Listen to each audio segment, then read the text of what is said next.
word to wise. Grass only greener when it's fertilized. Gave them truth in these songs, they prefer to lies. Destiny beautiful, adrift in her purple lies. You can't see me, you Stevie. Wondering how I reach more evolutions than Evie and make it look easy. What is up, Earth's mightiest subscribers? It is your boy Ernie, the Blerd Without Fear. Welcome back to the channel. Welcome back for another round of the best comics this week.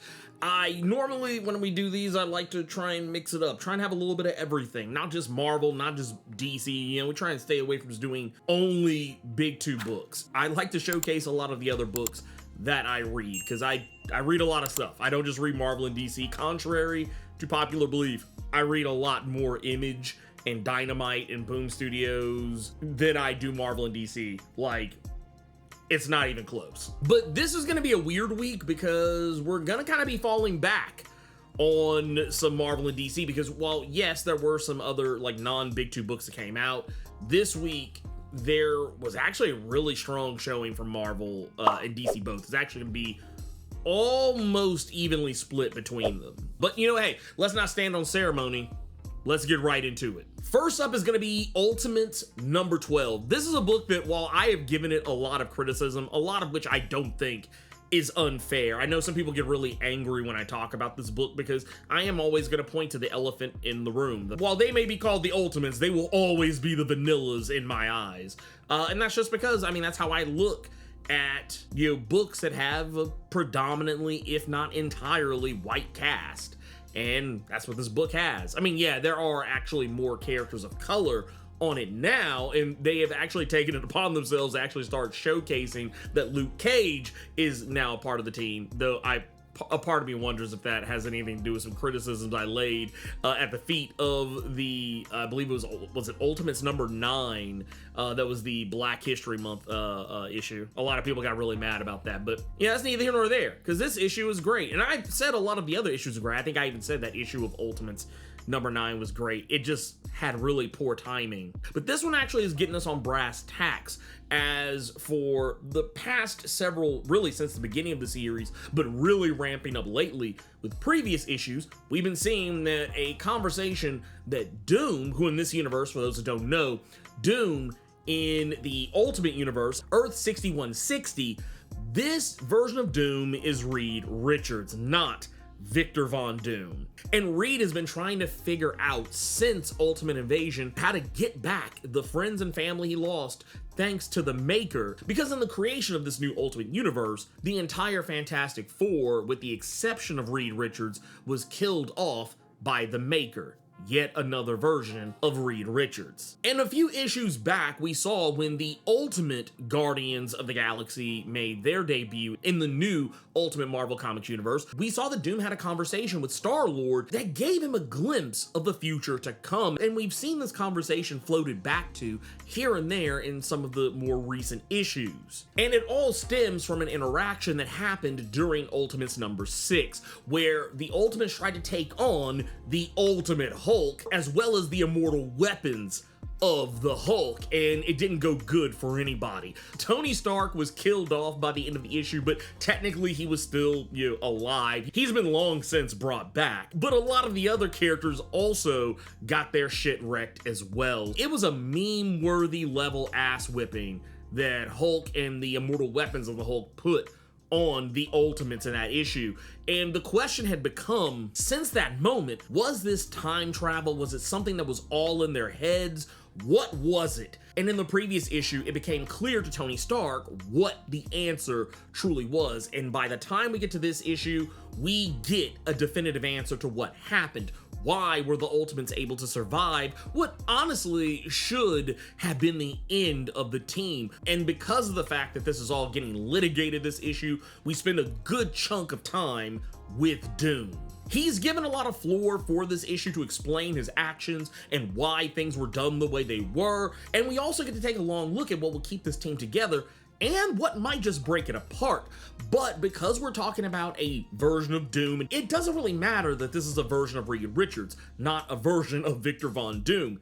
This is still a Doom we're talking about. So the question becomes, is Doom being 100% truthful about everything that he's telling the rest of the team? Because as you may or may not know, Dr. Doom, even at the best of times when he's telling the truth, there's always a part that he's leaving out because it serves himself. But Doom honestly might not be the one that the Ultimates need to worry about, because there is a traitor amongst the team. Someone who is going into business for themselves and are prepared to sell the rest of the team down the river. Next up is going to be Wonder Woman number 21. This issue is a really fun one because we get to see Diana in a light that I don't think we often get to see her in. Yes, we have seen her do detective work, and it's not that she's incapable of doing it or even doing it to a level that, you know, someone might associate with some of, you know, the more detective-y characters in the DC Comics universe, like Batman or The Question or Constantine or, you know, Detective Chimp. And I think that's also kind of why it's interesting to see Diana in this light, this issue, because yes, the role she's taking on is something we would more likely associate with a Detective Chimp or a Batman. And while Batman is around for this issue as he was in the previous one, we also know from the previous issue Batman has been incapacitated.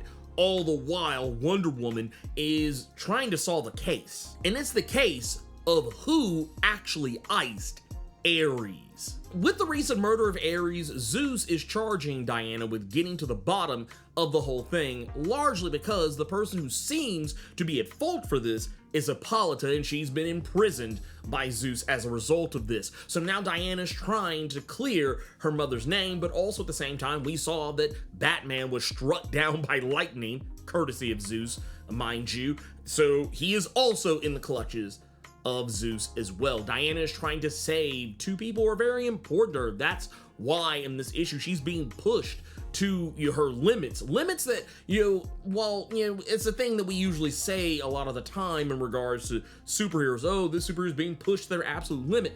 Yes, it almost seems like an overblown statement, but it is something that's kind of true in this case, because it's not just her physical limits, it's her mental and emotional limits, because we can't forget that all the while that she's trying to save someone who she considers one of her closest friends in Batman, and someone who is quite literally her mother, Hippolyta. Those aren't the only things that are weighing Diana down. She is also still reeling from the death of the love of her life, Steve Trevor. And Diana must go on a little bit of an odyssey of her own, moving through familiar circles across Olympus, interrogating and associating with familiar faces, characters like Aphrodite, Hephaestus, Dionysus, and the like. A lot of these characters she has also been kind of interacting with in the past issue, but she's also engaging them yet again to get the facts straight and get to the bottom of what actually happened. Who actually killed Ares, and more importantly, why was Ares killed? There's some really solid moments in this issue, some pretty emotional ones, I would even dare say, just in terms of the instances where Diana is trying to cope with the loss of Steve Trevor, something that is still relatively fresh in her mind considering it happened just a few issues ago. And we're also in this getting to see how Batman deals with Diana's grief. And I would even say more importantly, not with just how Wonder Woman remembers Steve Trevor, but also how Batman sees Steve Trevor. And also, what kind of advice would Batman give Wonder Woman on how to pick up the pieces and carry on in the wake of great loss? So now it's time to get to one of my favorite parts of the show, and that is the fuck shit of the week. And so this is actually something that didn't necessarily happen this week. It actually happened kind of over the end of the previous week, but it's something that has just been living rent-free in my head because it was a really strong instance of what I think is journalistic malfeasance. What we're talking about here is a little website that some of you may or may not have heard of called Screen Rant. Screen Rant is a wretched hive of scum and villainy that likes to masquerade as a, you know, comic book and, you know, otherwise geek news website. It's sad because they actually do have a lot of cachet in the industry just based on how popular they become, but honestly, a lot of what Screen Rant does is just take things that other people said elsewhere on the internet, whether it's on their own YouTube channels or Instagram accounts. They've hit me more than my fair share of times, but they've also hit a lot of some of your other probably favorite YouTubers and comic book talking heads. I know for a fact they have literally plucked things straight from Rob from Comics Explain, or Dope Spill, or Dave from Comic Book Herald, or Comic Book Drake, or whoever else, even from Benny. God rest his soul. They've even taken, stuff from Benny of Comicstorian, and not even giving these people credit for the takes that they have, taken. But in this particular instance, what they have done, and I already don't mess with them on any level, but what they've done here that just really solidified for me why I don't fuck with Screen Rant is because they did, my boy Sanford Green dirty as hell. And this matters to me because while, I'm not gonna sit here and pretend like Sanford and I are like, dap it up like secret handshakes, or whatever, that we hang out or whatever, but I consider him a friend of the channel. He's a cool dude who I've had the pleasure of talking to, both on camera and off camera. He's a nice guy. He's probably one of the most genuine people in the business. And Screen Rant was sharing a story that involved him. One that was actually a little bit more about Robert Downey Jr., how he had revealed some of the things that he kept around him as inspiration for what is going to be his upcoming portrayal of Doctor Doom in Avengers Doomsday. And I thought that was, okay, that's a really cool thing. And one of the things that he actually had, that got everybody talking was this. Now, this is a good thing. This is a comic that Sanford Green did with Jonathan Hickman. It came out last year, and I mean, it sold like hotcakes, was all over the place. People were talking about it. It was quite literally, I would say, one of the best comics that came out last year. So much so that Carter and I gave it the best one-shot of the year at the Blerd Awards in 2024. So yeah, this is good stuff here. But where the problem comes into play for me is that there's two things that happened in this. One, Sanford was only listed as the artist for the book. Now, I would forgive people for not knowing how this works, but typically when you see names, like you can kind of see right here, see like across, you see Sanford Green, Jonathan Hickman, Rochelle Rosenberg. That can tell you a lot of things. And what I mean by that is typically the people whose names are listed first in comics are usually the writer. The people whose names are listed second, or in the case of where there's two writers, listed third, are usually the artist, or in the cases where a person's name is listed first because they also wrote and drew a book, the third person is usually the color artist or letterer, depending on what all the person who was the artist and writer did in regards to that comic. Well, Screen Rant gave Jonathan Hickman sole writing credits for this. That's not true. And if you actually read this version of the book that they were even talking about that Robert Downey Jr. had, you'd actually know Sanford wrote the book as well. As a matter of fact, Sanford Green is listed as both art, plot, and script alongside Jonathan Hickman. And even with Jonathan Hickman being a part of this, Sanford got top billing. Now you're probably sitting here thinking, oh, well, Jonathan Hickman was just being nice, giving his old pal Sanford Green, because they are actually friends IRL. You're thinking, oh, he's just being nice and giving Sanford the top billing just to be nice. That's not the case. If you actually open this book up, and here I'm actually going to go straight to the part where you can see this. I'm gonna read this first and then I'm gonna show it to you. This is a note, by the way. Okay, Sanford, this basically sticks to the overall shape of the story you cooked up.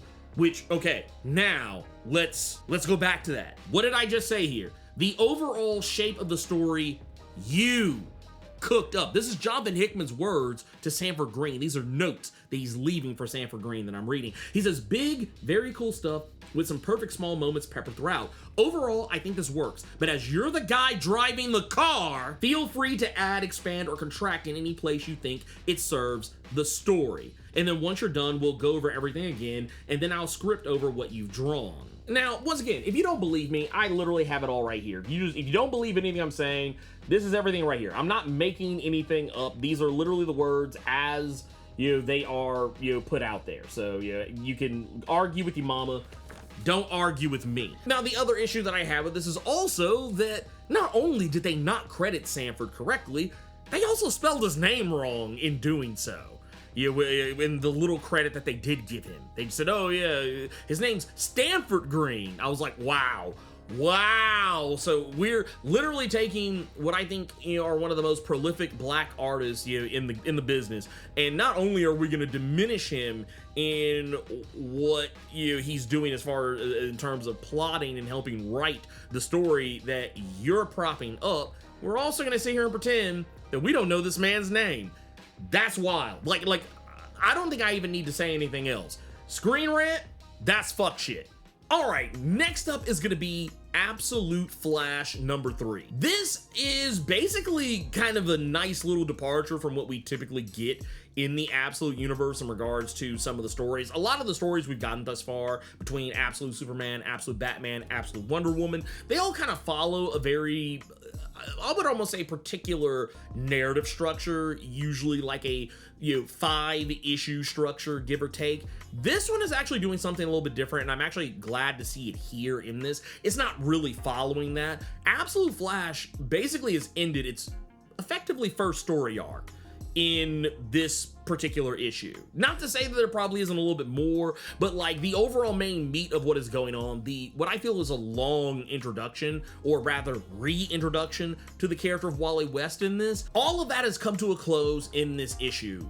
If there is one criticism I've seen a lot of people lay at the feet of Absolute Flash, is that it's kind of slow for a book that's supposed to be about a guy who's super fast, but I think that that's intentional because, yes, we could just rush right into Wally West being, the Absolute Flash, but we also have to take into consideration that we're talking about a younger version of Wally West than what we have in the current Prime Earth continuity. This is a kid that's 15 years old, and he's dealing with a lot of stuff. He has great power for the first time ever, and he has, unlike in the Prime Earth continuity, he has no mentors.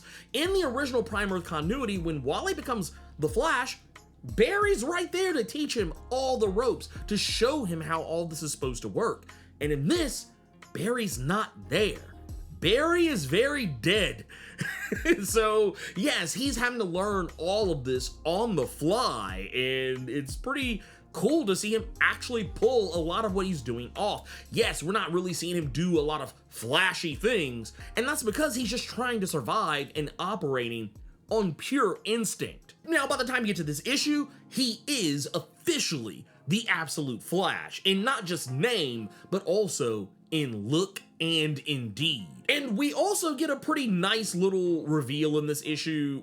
We saw in the first issue there was a character that, an animal that kind of resembled a chimpanzee, and a lot of people had mused, myself included, whether this was supposed to be the absolute gorilla Grodd in this universe. By the time you get to the second issue, it becomes increasingly more clear that that's the case. If, for whatever reason, you're still on the fence about whether or not this is Gorilla Grodd in this universe, well, I don't know what to tell you, because it's already been plainly stated, and it's even more plainly stated here. But yes, that is Grodd. No longer a gorilla per se, but an ape nonetheless. This version of Gorilla Grodd is a far departure from what you might expect from what is arguably one of the Flash's greatest villains. And in this, we actually get to see what might just be a more sympathetic character.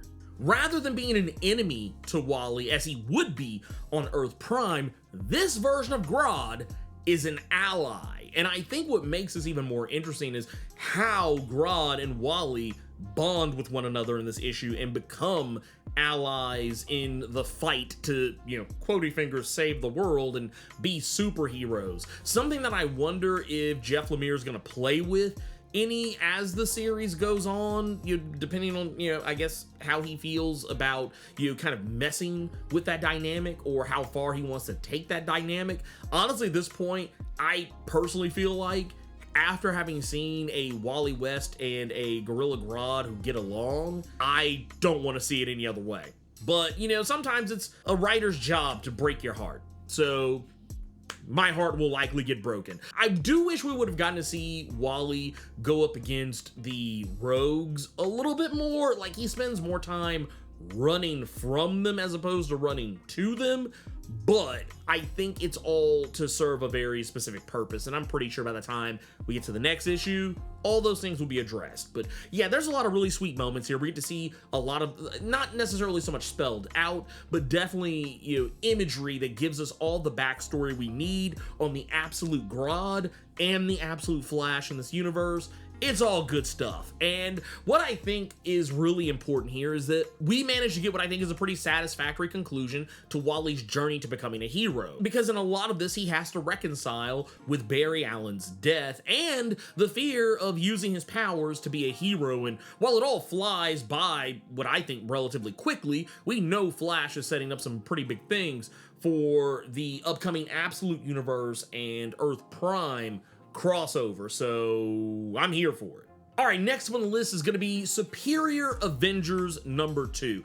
This is the book that, as I said, I think the last time when we had this on for the first issue, I said it. This is basically the closest I think we're ever going to get to achieving the greatest trick that Marvel ever pulled with Thunderbolts #1 back in the 90s. Here, we're getting to spend more time with these would-be Avengers who we already knew were villains. That's not really the trick that's being played. The idea is that these guys are villains, but they're not really working for Doctor Doom the way that Doctor Doom might believe, or, you know, knowing that it's Doctor Doom, he probably already knows, but he just isn't really paying any attention at this precise moment. He's letting his son Kristoff kind of be over the proceedings for the most part. But the team is actually putting together what is ultimately probably like some 5D Wizard's Chess level BS that they're trying to do, in an effort to save the world that they came from. The Superior Avengers in the previous issue were plotting and scheming. This issue, they're trying to execute the plan to steal Earth 616 magic and use it to fuel a weapon, one that will allow them to address the world that they came from, revealing that while Doom's Christophe Bernard believes they come from a world where Doom's reign lasted forever, it wasn't entirely true. His reign lasted until this team ended it. But because Doom is Doom in any timeline or reality, his downfall didn't end the way the Superior Avengers might have hoped for. So now it's a race against both the clock and Doom of Earth 616 to depose him here, take Earth's magic for themselves, and return to their world before there's no world left to save. What makes all this really cool is that we get to see a bit more of the characters' personalities in this, and I think this is where the Superior Avengers really shines. The fact that, you know, Killmonger is about as serious as a heart attack in this, you know, particular iteration of the character, this variant of the character. She does not really play around. She does not joke. She just wants to get down to business. There are no quips, just hits. And in the case of characters like Onslaught, there's some things that are said that basically let you know this version of Onslaught is not to be messed with. This guy might actually be more dangerous than the Onslaught that we got back in the 90s. And of course, Malekith is as psychotic and evil as you could possibly imagine, and it's actually even a wonder that he even bothers with the rest of the team. As we saw, the Superior Avengers, they are a team that are going to do whatever it takes to get the job done. It does not matter. They are going to tackle this issue and get their planet back. But I think the question that's ultimately going to be on everyone's minds as the series progresses, when they get back, is there still gonna be an Earth left to save? All right, so this time around, I want to do a little bit of trade spotting. This time around, we're going to be taking a look at a comic that I've actually spent a lot of time revisiting. When the news broke out that there was going to be a new entry in the Criminals universe by Ed Brubaker and Sean Phillips, I got this itch to go back and just read it all over again. And I think as of right now, I think I'm on volume 7, which I believe might be the last volume of Criminals up to that point in terms of trades. I gotta say, man, I'm kind of glad I went back and, you know, reread this, because it had been a while. It definitely had been a while. But, you know, with the TV show that's supposed to be coming out this year, starring an absolute metric fuck ton of people, I can't wait to see, you know, what they're gonna do with that. But revisiting this universe and, you know, these characters and just all of their messy situations, it's a thing of beauty. Now, Criminal is one of those series that doesn't really follow a specific main character throughout the entire series. It jumps back and forth between multiple different protagonists, but I'll just give you a little bit of info on the first trade just to kind of whet your appetite a little bit for it. The first story arc, which is called Coward, is where we're introduced to a character by the name of Leo, who's a thief and a pickpocket, and he winds up being dragged into a heist by a couple of dirty cops. And as you would imagine, because this is a book about the criminal underworld and dirty cops, the job does not go as it was supposed to. And Leo winds up being caught between the cops, a criminal underlord, and the people that he needed to trust in order to pull the job off. Criminal is almost an anthology style story, considering that it doesn't really follow one specific character. The characters that you follow in the first couple of volumes aren't going to be the characters you follow by the time you get to the next 2 or 3 volumes, but you're still going to be in the same universe, and it's just a really cool narrative. It's got a lot of kind of crime noir elements to it that I really love. I'm a sucker for that sort of stuff, and yeah, I couldn't recommend it more if I tried. And as you may or may not have guessed, you can actually read the first 7 volumes of Criminal on Global Comics. Just scan that QR code and it'll take you to the app and your app store of choice, and you can download the app, use my promo code GCX Blerd Without Fear, and get 33% off your first 1-year subscription, and read all the comics to your heart's content. I think as of this precise moment, as of this recording, you can literally read everything from just about every comic book imprint with the exception of Marvel Comics. All digitally and right there on your phone or tablet or computer if you are a sicko. You can also click the link in the description for this video, and it will also take you to the website and automatically factor in the 33% off, all that other stuff. So yeah, there you go. That is our trade spotting segment, brought to you by Global Comics. Last and most certainly not least is going to be Superman Unlimited #1. Superman Unlimited #1 did something that I wasn't actually expecting it to do, and I'm actually glad that it did. I personally do not need a refresher on Superman, but what I admire about this comic is that it did kind of give you a primer for Superman on the off chance that you don't know anything about this character. If you're somehow ignorant of the history of Superman, what he's been through, the things that have made him who he is today in comics, this book is going to make sure you are not ignorant about those things any longer. And I don't think it could have come at a better time, considering the recent discourse surrounding Superman by people who don't really understand the character. People who cry out for that Man of Steel depiction of the character, that kind of edgelord take on Superman, which is actually has more in common with Injustice Superman than it does anything even close to actual comic book Superman, at the very least main continuity Superman. But yeah, I feel like this is a really good way to kind of remind people, and Dan Slott pulls this off by way of flashbacks, cleverly done in a way that I was not expecting, because in this issue, Superman is going to have a near-death experience. I know, right? First issue of what is said to be a cornerstone series for Superman going forward, and he kicks it off by damn near kicking the bucket. But in the instance of him in his life flashing before his eyes, we get to see pretty much everything, going all the way back to the beginning, from the time he was sent off from Krypton to the time he landed, to his time as a kid growing up and then discovering that he has powers, to him meeting Lois Lane for the first time and coming to the Daily Planet, and even on past that into his fight with Doomsday and his battles with various other villains like Zod and Brainiac and Parasite and Lex Luthor, how his relationship and dynamic with Lex Luthor had shifted and been shaped from the time that they were children up to the time that they were adults. And all at the same time, while this is all well and good, in the present, where everything is really happening, a meteorite is careening towards the Earth, one that threatens to destroy the entire planet. And that is why Superman is having that near-death experience. And I don't think this is really, anything that you need to be surprised by, because it was pretty obvious to me as it was going through. But I'll just say this. You're probably wondering, okay, well, why is a meteorite giving Superman, a near-death experience? The only rocks that can give him a near-death experience is kryptonite. Well, wouldn't you know who won the pony? That's because, yes, this is a meteorite that is made of kryptonite, though it's not readily obvious to Superman when he goes up there to stop it. I don't really think that's much of a spoiler. It's everything else that happens in the fallout of it that I think is, so we'll kind of avoid, really, digging into that. But just know that this meteorite and Superman's contact with it, this has basically set him up for what is effectively probably one of the biggest status quo changes since Superman Red and Superman Blue.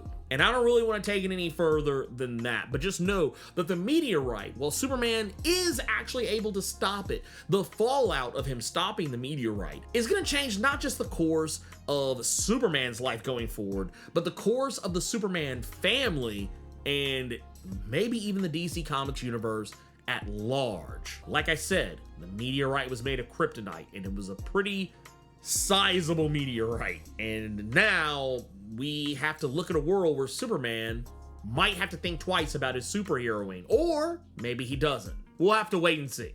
All right, this week, I'm actually going to focus on just the one thing for this week's Pull Box Report, largely because this is something that's going to be coming out next week. Now, under normal circumstances, it's actually, I won't say difficult, but when you want to put something in your pull box, there's usually a pre-order cutoff date. I will go ahead and tell you right now, you would probably miss the pre-order cutoff date for the first issue of the Mr. Terrific Year 1 series. However, you can still get the whole series in your pull box.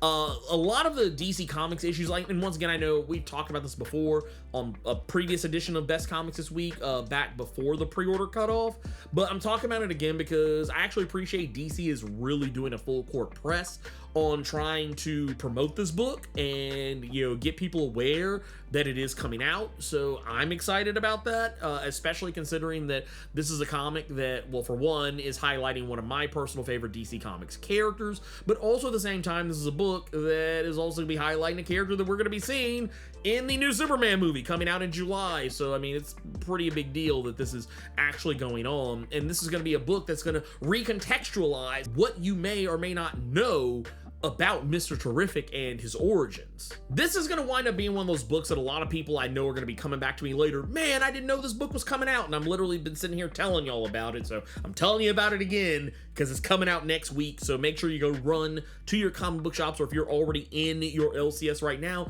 make sure to tell your person behind the counter to get this in your pull box for next week, or at the very least, if they aren't able to guarantee that, make sure that you get in there next week and try and pick it up, before it's gone. It might be a little too late by this point if you're only just now hearing about it, but asking to have the entire series put in your pull box, at least in terms of going forward for the next issue, will go a long ways towards ensuring that we get more of those. So yeah, that's all I got. Anyway, that's the best comics this week. I want to do a little apology for last week. Some of you may or may not know this, and I would forgive you if you didn't, because I don't really talk about it in my videos, but I do talk about it when we do our live streams for the Blerd Cave every Saturday, 1 p.m. Eastern, 10 a.m. Pacific, as well as Nerds of Culture every Thursday, which is at 7 p.m. Eastern, 4 p.m. Pacific. I've been dealing with computer issues, so I actually had to go back to a I won't say really, it's not really, but a much older computer than what I was normally using to edit videos, and I had actually gotten my computer back last week after almost a month of trying to get it fixed. There was some major problems. I don't want to bore you with the specifics of it, but just know that I basically spent a great deal of money to replace a motherboard and a CPU. I will never buy an Intel CPU again. But all that aside, last week, a couple of the videos that I shot when I got the computer back and was using it again, there were some settings that I forgot to turn off for some of my recording programs in the audio area. So for some of you that maybe saw last week's Best Comics This Week, or the X-Men video that came out today, I believe, as I'm recording this, or it'll be yesterday by the time y'all are seeing this, if they had some really weird audio issues, that's why. It's because I was basically getting my ass kicked by triple noise gate. Noise gate in my Rodecaster Pro, as well as noise gate in OBS, and noise gate on my audio program, which, because I wasn't really paying attention, I didn't think to check those before I started recording stuff. So that is why this video will sound very different from the other ones. It's because I found out after the fact. And because those were really long videos, I didn't want to record them over again. So there you go. I just wanted to apologize for that because I know it sucks, but you know, at this point, it kind of was what it was. But hopefully we won't have that problem again. Anyway, thank you all so much for your time and your energy. I hope you all really enjoyed this video, and I hope I see you all again, you know, for the next best comics this week.